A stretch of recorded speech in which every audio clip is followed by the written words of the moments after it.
3:28. The outside of the plane on fire, parts crashing to neighborhoods below, one house with a hole in its roof. You could just feel it, like boom, we started shaking.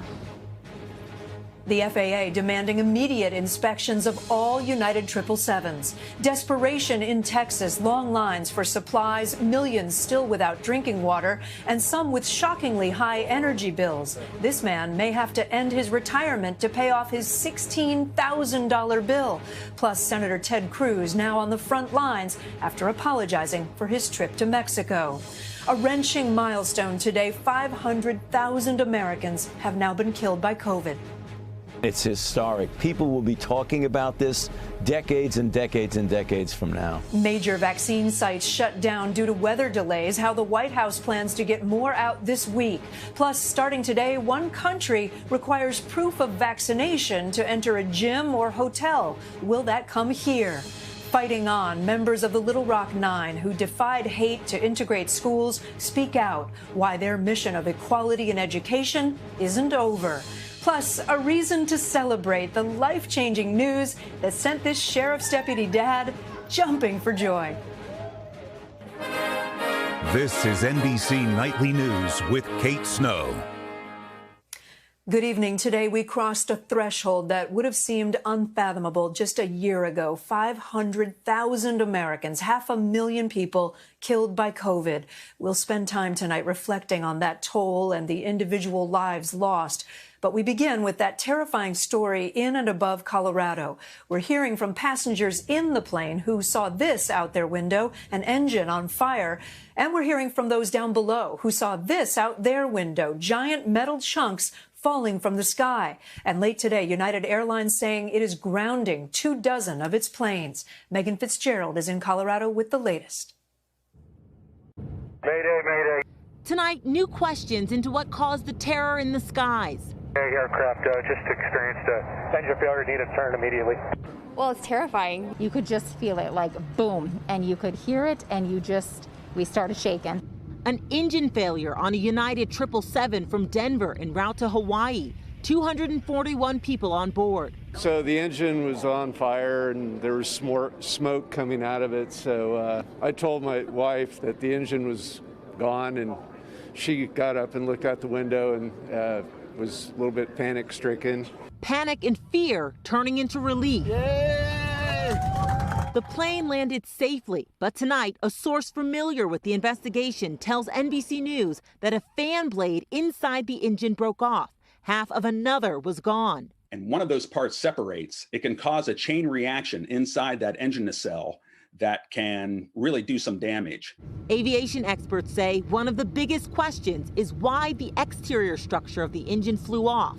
This is a bit troubling because the structure should still remain attached, even if you have a fan blade failure. It's just dropping pieces. That failure caused debris from the plane to scatter throughout several neighborhoods outside of Denver. We looked up and there was a ton of black stuff falling out of the sky. And at first it looked like confetti. All of a sudden I heard a big boom and the house shook. Parts scattered across fields and streets, even causing damage to some homes. I'm going like, what is that? So I get up and look at it, and I see right away it's the front end of an airplane engine. NTSB investigators scouring the area, collecting evidence, trying to solve the mystery of the malfunction and prevent it from happening again. United just releasing a statement saying that they will be temporarily removing 24 of the Boeing 777 aircrafts. They say they've been in touch with regulators at the NTSB as well as the FAA to determine if any additional steps need to be taken. Kate? All right, Megan, thank you. Now to our other big story, the desperation growing in Texas following those deadly winter storms. Millions are still without drinking water tonight. The temperatures are finally rising, but so is outrage over absurdly high electric bills. Morgan Chesky reports from Dallas. Tonight, a Texas-sized thaw flooding the state with one problem after another. Crews rushing to fix burst water lines as many try to find emergency supplies. It's devastating, we shouldn't have to live like this, Gilbert Gomez, one of 5 million now forced to either boil or find bottled water. Tonight, Houston lifting their boil water notice as the capital city of Austin enters day 5. Today, the governor addressing another widespread problem. Texans who have suffered through days of freezing cold without power should not be subjected to skyrocketing energy bills due to a spike in the energy market. Now restricting energy companies from cutting off customers due to non-payment, essentially placing all bills on hold. This is the retirement home. Correct. But it could be too late for Texans like Scott Willoughby, who signed up for Griddy Energy after they advertised wholesale prices, not knowing his rate could vary with the market. So when power supply went down from the storm, his typically $200 bill took off. When it was all said and done, what was the damage? $16,798, something like that. And this was not a bill, this was withdrawn. This was withdrawn straight from my account. By the time the Vietnam vet could switch providers, he had already dipped into retirement savings. It's been a bad situation, and the financial burden on top of it just compounds it. NBC News reached out to Griddy for comment, but has not heard back. Willoughby not alone, joining millions of Texans in need of help. In Houston, some accepted water from Senator Ted Cruz, who shared these photos just days after facing fierce backlash from a mid-freeze flight to Cancun. One famous Texan doing her part, Beyonce, whose website now reads, "If you're in Texas, you can apply for assistance." Morgan joins us now from Dallas. Morgan, when will power be restored there? Yeah, Kate, some hopeful news tonight. Texas Governor Greg Abbott saying that about 30,000 people statewide still without power. However, full restoration should happen either tonight or sometime tomorrow. Kate? That is good news. Morgan, thank you. The Biden administration says it's moving to deliver more COVID vaccine after those storms throughout the country delayed 6 million COVID vaccine doses. Kelly O'Donnell is at the White House with the administration's new timeline.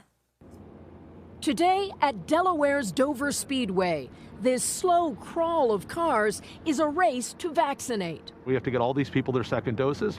Delayed by bad weather, this new drive-through vaccination site will deliver 18,000 second dose shots over 6 days, set up with help from the federal government. We can get the facilities here and build from the ground up to make something like this happen. Today, long lines at a vaccination center in Brooklyn, New York. It was rather daunting to see such a long line, and you walk and you walk and you walk. The city says its supply of first dose shots fell to fewer than 1,000 this morning.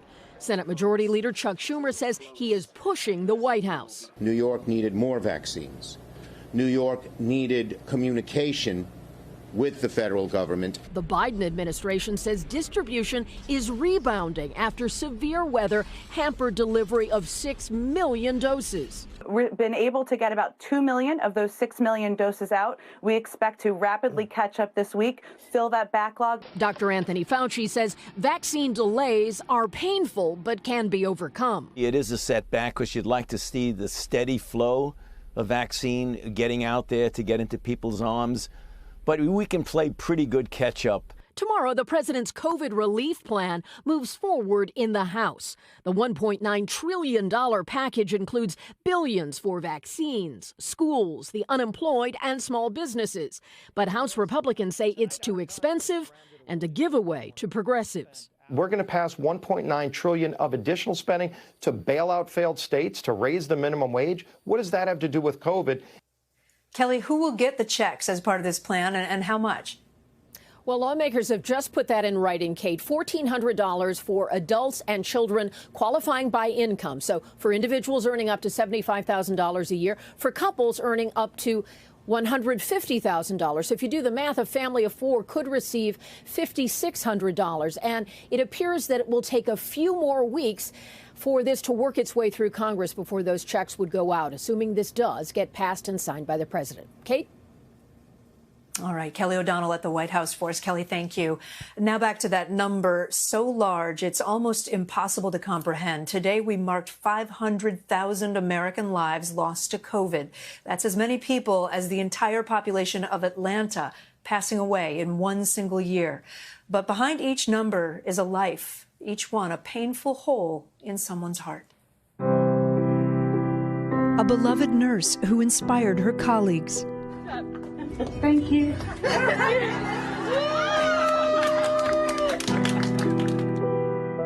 A devoted father. We hope all your dreams come true and you live happily ever after. A music teacher. I love to sing. It's one of those things that changes students' lives. A Detroit bus driver. You trying to get me home?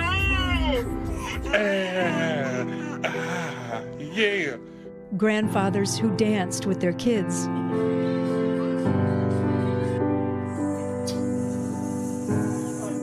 Some dancing even in their 90s.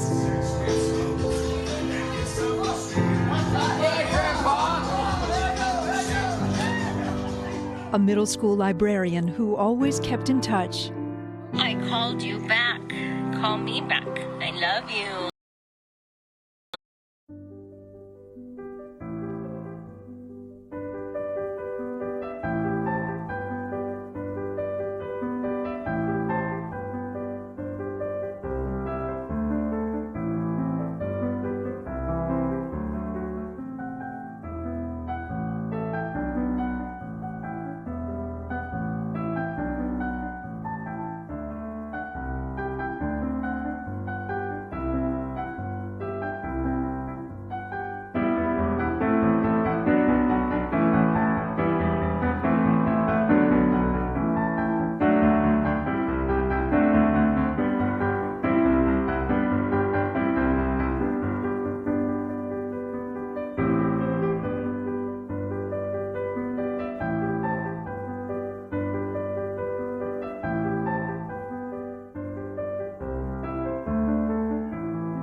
A football coach and mentor. I'm only 33 years old right now. Well, all right, 33 plus. But it's been a glorious year. And just 2020, I have good vision for this. Get it? 2020 vision. A proud Marine who served his country for 25 years. Happy birthday to all the Marines, past Marines, active Marines, wherever they are, in harm's way. A high school junior and cancer survivor.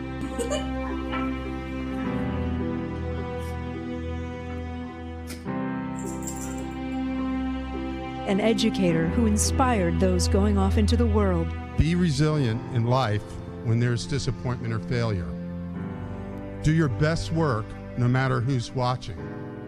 Stay true to all that you believe in. A loving son with so much ahead of him.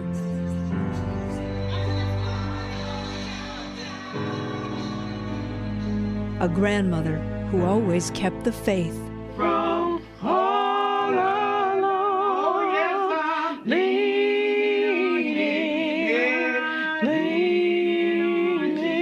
yes, I'm leaning on the everlasting arms. Just some of the 500,000 lives lost. We'll be right back. We're back with a question. Would you share your private health information in order to get back into a gym or a hotel? Starting today, one country is betting on a kind of vaccine passport. It's an app to prove someone is fully vaccinated. But could it work here? Sarah Harmon has details. Tonight, Israel is reopening, but not for everyone. Certain places, including gyms, hotels, and swimming pools, are only accessible for the fully vaccinated and COVID recovered. I'm so happy I can go back to the gym right now. Shelley Mayshurm has waited months for this day, eagerly downloading the government's new Green Pass app. And I put my ID and my phone number, and after I do all of that, it checks if I'm entitled to have it or not. It's a sort of vaccine passport linked to Israel's centralized healthcare system. And we just came to get a breather after a year that we didn't sleep out of the house. At this hotel, guests line up with their passport apps out. Have a look at your vaccination certificates. Fantastic. Welcome to Tel Aviv. Thank you so much. As new data out of Israel shows, the Pfizer vaccine prevents 98.9% of hospitalizations and deaths. Critics point out that although nearly half of Israelis have received at least one dose, the country has supplied far fewer shots to Palestinians. Around the world, a number of countries announcing plans to roll out vaccine passports, including Sweden, Denmark, Bahrain, and Cyprus. Do you think we're going to see a system like this in the U.S.? I think people might object to being required to show a pass to go into a basketball game or a restaurant or a movie theater. Back at the gym, after 3 lockdowns, Shelley is cautiously optimistic. I'm happy. I just hope it lasts this time for good. A hope the whole country shares. Sarah Harmon, NBC News. Still ahead, the cost of gas is going up, how much it's jumped in just a week and why. Also, decades after this fateful day, we talked to the courageous students who fought against school segregation, what they are now saying about the future of education. The Coast Guard made a daring ice rescue today in Cleveland. A group of about 10 people was walking just offshore on frozen Lake Erie when the ice broke, stranding them on 2 separate ice floes. After an hour, the rescue teams were able to get them all safely back to shore. Heading out this week, you may be noticing the rising cost of gasoline. The national average is now $2.63. That's a jump from $2.50 just a week ago. The hike is blamed on those storms across the Gulf Coast, which forced refineries to close. Gas prices could rise even higher until they're all back online. Tonight, we're kicking off our week-long NBC News series, State of the Struggle. It's a look at efforts to address racial inequality in America. Tonight, Rahema Ellis tackles the divide in education, talking to members of the Little Rock Nine to discuss progress since school desegregation and what still needs to change. Today, Little Rock Central High School is a landmark of America's struggle for equal education. We have made strides. We have a lot of multicultural clubs. In the fall of 1957, this was ground zero in the battle over where kids could be educated. It was not anticipated that we would be treated as equals, and we were not. A mob confronted black students chosen to desegregate this Arkansas school. What do you remember about that first day? How terrified I was. There was actually some talk among the Little Rock police who were that day protecting us, sort of protecting us, whether or not they would allow the mob to hang one of us and save 8. Terrence Roberts and Elizabeth Eckford were among the black students who became known as the Little Rock Nine. Why did you want to be a part of this venture? I wanted something very different for myself and other people like me. I think their stories and stories like that are what encouraged me to become a teacher. Congresswoman Jahana Hayes taught for 15 years before she decided politics was the path to change. Was there equity in education when you were teaching? I remember my first year of teaching, I had 4 textbooks for a class of 29 students. And these are the types of investments that we have to make if we care about our children's education. But now, nearly 70 years after segregated schools were outlawed, the number of mostly minority schools has more than tripled in recent years. Housing segregation, income inequality, abandoned federal policies on desegregation, and some families having the option to choose the schools they want their children to attend all contribute to the state of education today. Kids who live in the most affluent districts have access to more resources. And I think COVID, the period that we're in right now, has only illuminated those equity gaps. Hayes is now fighting for change in and outside of classrooms. Make sure that those community-based services, things like housing and food security, are addressed, mental health services, so that kids come to school ready to learn. But back at Central High, these students are still optimistic. All I can do is hope and work myself to gain more equity. I'm hopeful that there will be change, but I'm not sure how long that change will take. Changing the future by learning from the past. Rahima Ellis, NBC News. When we come back, the life-changing surprise that had this dad jumping for joy.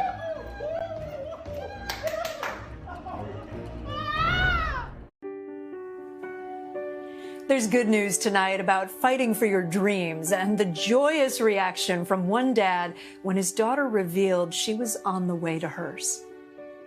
It's too loud. I can't. It all began with a popular challenge on TikTok earlier this month. Yesterday I was busy. Okay. 22-year-old Victoria Glosson tried to get her sheriff's deputy dad, Barry, to guess what she was whispering. I'm cancer-free.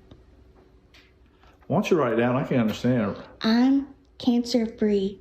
And when he finally understood... Did you have your PET scan?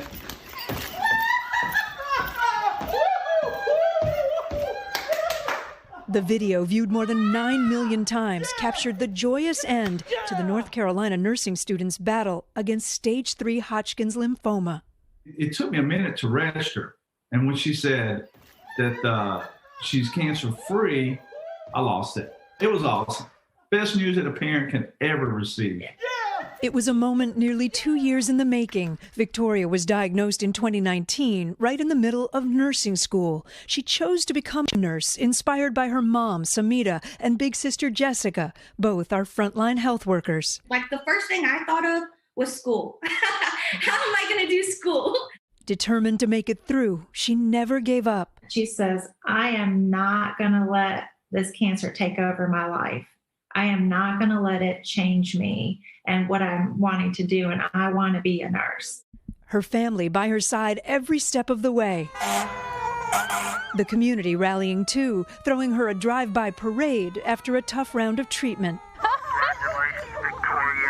Victoria's perseverance paid off. She graduated last May, now with a new mission to help others. It makes me look at my patients and take care of them differently because I know what it's like to be on the patient side of things now. This family of heroes now celebrating a hard-fought victory.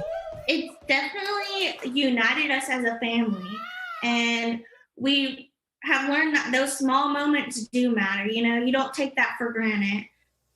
Victoria says she wants to help care for COVID patients once her immune system has recovered and she gets the vaccine. And one last note tonight, my latest conversation for The Drink with Kate Snow is with actress Mindy Kaling. We talked about early rejections in her career and why her time at The Office was pivotal.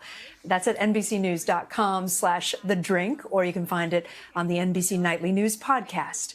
I'm Kate Snow. For all of us here at NBC News, stay safe and have a good night. Hey, NBC News viewers, thanks for checking out our YouTube channel. Subscribe by clicking on that button down here and click on any of the videos over here to watch the latest interviews, show highlights, and digital exclusives. Thanks for watching.